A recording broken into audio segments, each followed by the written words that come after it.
ಹಿಂದಿನ ವಿಡಿಯೋದಾಗ ಬರೀ ಅವ್ರದ್ದು ಹಿಸ್ಟ್ರಿ ಹೇಳಿದ್ರು ಅಷ್ಟೇ. ಇದು ಟೆಂಪಲ್ ತೋರಿಸಿ ಹಿಸ್ಟ್ರಿ ಹೇಳೋಣ ಅಂತ ಎಲ್ಲರೂ ಹೇಳ್ತೀರಿ.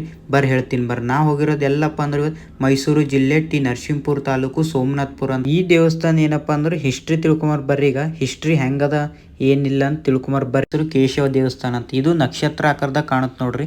ಜಗತ್ತ ಮ್ಯಾಗೆ ಕಾಣುತ್ತಂಗೆ ಕಾಣ್ತದ. ಇದು ಹೊಯ್ಸಳ ರಾಜ್ಯನ 3ನೇ ನರಸಿಂಹರಾದ ಅರಮನೆಯಲ್ಲಿದ್ದ ದಂಡನಾಯಕ ಕಟ್ಟಿರೋದು ಸೋಮನಾಥ ಅಂತ.